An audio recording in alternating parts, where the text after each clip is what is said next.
So when we think of Normandy and we think of the Second World War, naturally we're drawn to the invasion beaches.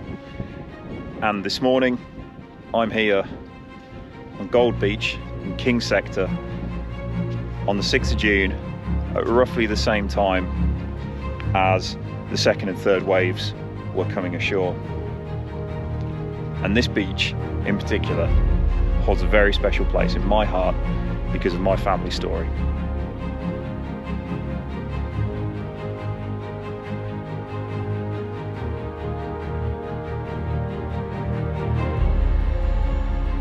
So as a young kid growing up, I'd known that my grandfather had served in the Second World War and that he'd served in the British Army. Originally he wanted to join the Royal Air Force, but he couldn't because he was in a reserved occupation. And then when the rules changed, he was finally conscripted and joined the army in 1943. Originally he joined one of the Northamptonshire battalions, as that was his home county, so that was where he was sent to. And then all I knew was that he'd then been transferred to the 2nd Warwicks, who were part of the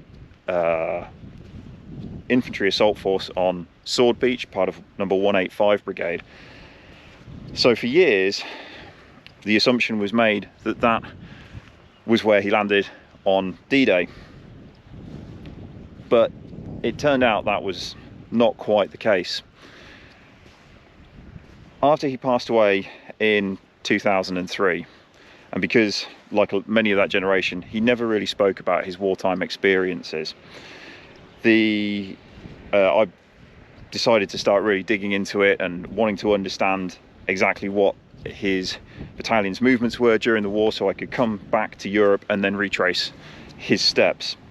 Well, I got the records from the National Army Office, and it turned out that whilst he had served in the 2nd Warwicks and he'd been with them for a couple of years, that wasn't his first unit that he served with. He actually landed on Gold Beach on D-Day in this very sector as part of the infantry component of number 9 Beach Group. And it turned out that the regiment he was with was the 2nd Hertfordshire Battalion. Now, the 2nd Herts was a local TA unit, and after being with the Northants, he was then transferred to them, and they started training in the workup for D-Day as the infantry component for number 9 Beach Group. So to give a little bit of history on what beach groups were, they would comprise many different elements of 3 services, but predominantly army. They would have an infantry component, Royal Army Service Corps, Royal Army Medical Corps, Royal Engineers, a whole range of different specialities, and they were all designed to help facilitate the offloading of equipment and then pushing it forward into the front lines where it was needed, and just really to provide that operational level support that hadn't previously existed. Earlier in the war, these were the teams that would help facilitate that. So for the beach itself, out there to the west, the furthest, most westerly point was Howe sector, then followed by Item, Jig and King, where we are now.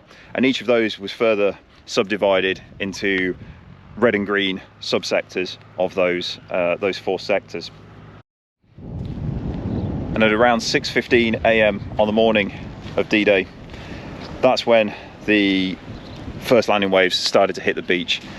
They came ashore, they met fierce resistance. However, thanks to their grit and determination, they did manage to push ashore, gain a foothold, and then start to drive it inland and allow the 2nd and 3rd waves respectively to make their entrance onto the beach. Now obviously this area was still under fire at this time. It wasn't a cakewalk. They hadn't neutralised the Germans by any means, but they had done enough to enable successive waves to come ashore without a huge amount of opposition. So from the research that I've been able to find, the first wave of the 2nd Herts, they came ashore in landing craft assault. So think of the landing craft that you see in the start of Saving Private Ryan, something very similar to that. They came ashore at H+45 hours. So then after that, the subsequent waves of the 2nd Herts started to land at H+60, H+90 and so on throughout the morning until they were all ashore. And they came ashore in landing craft tank, so far bigger vessels designed to hold both infantry and tracked vehicles.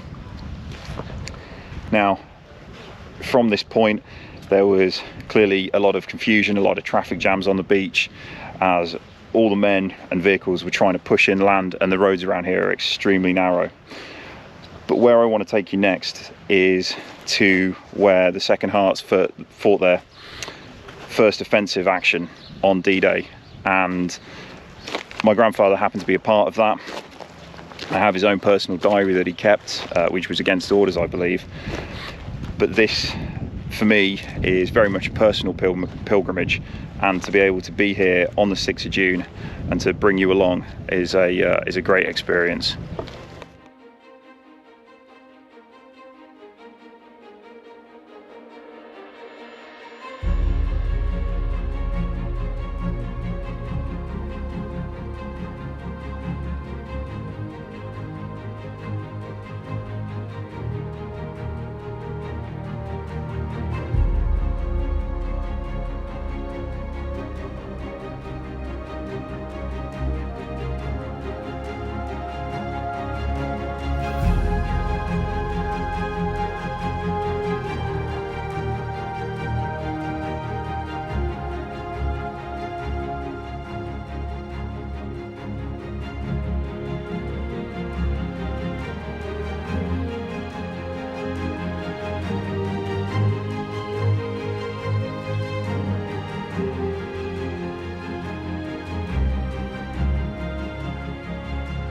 So, come inland now from Gold Beach, and this is retracing the steps that my grandfather took on D-Day.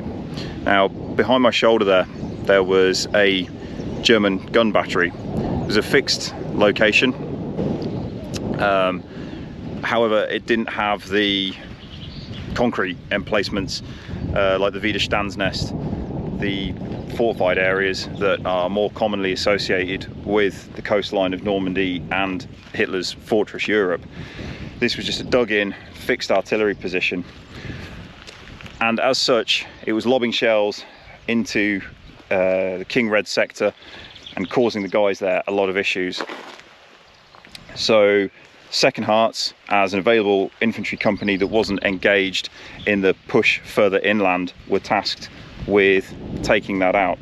And this is where the story and my grandfather come into it, because he was part of the attacking force that would assault that position on the 6th of June. And from his own personal account, so D-Day, invasion, France, we landed in Caen area, started clearing mines, then had to attack enemy positions on hill. Too big a job for us. 3 killed, 3 wounded in our company. Other company, more casualties, got cut off, under fire from other positions, got back okay, though along the Canadian positions. Guard roads all night, no sleep. So that was his little account of what happened on the 6th of June. And as you can see from that, it was just a very, very small entry into his diary of what turned out to be a seriously momentous day for him and for all the others involved. What we're going to do now, take a walk up the hill and go and see what remains of those positions. So now I'm moving up from Ver Sur Mer and the coast, and the view up here is quite incredible.